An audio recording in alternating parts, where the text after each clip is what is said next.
ஆனந்த்ராஜ் அவர்களை அழைக்கிறோம்.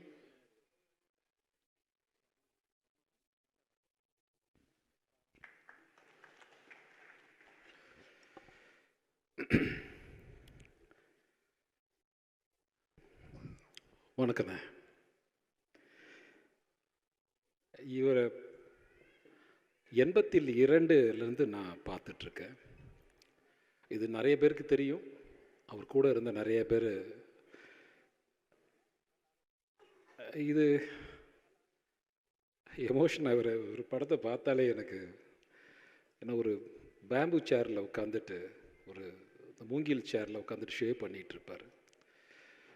82, 83, நான் 84 திரைப்பட கல்லூரி மாணவனாக மாறின உடனே திரைப்பட கல்லூரியில் படிக்கிறார் இவர் அப்படின்னு சொல்லிட்டு என்னை பார்க்க நடிகர் ராஜ்குமாரோடைய மகன் வருவார், சிவராஜ்குமார்.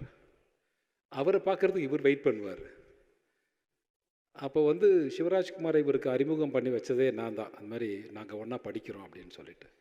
திரைப்பட கல்லூரினா என்னன்னு, எப்படி இருக்குது திரைப்பட கல்லூரின்னு ஒன்று இருக்குதுன்னு தெரிஞ்சுக்கிட்டதே அவர் என் மூலமாக தான்.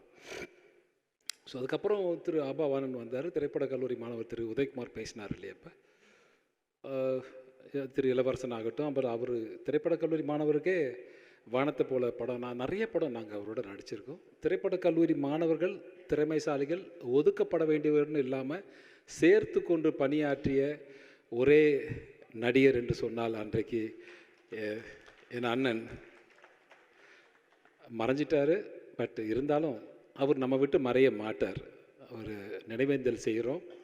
ஆனால் நிச்சயமான ஒரு உண்மையை சொல்கிறேன், இந்த உலகம் உள்ளவரை நம் நினைவில் இருக்கக்கூடிய ஒரு நல்ல மனிதர் என்று சொன்னால் அது இவரை தவிர வேறு யாரும் இருக்க முடியாது என்பதுதான் என்னுடைய கருத்தாக இருக்கும்.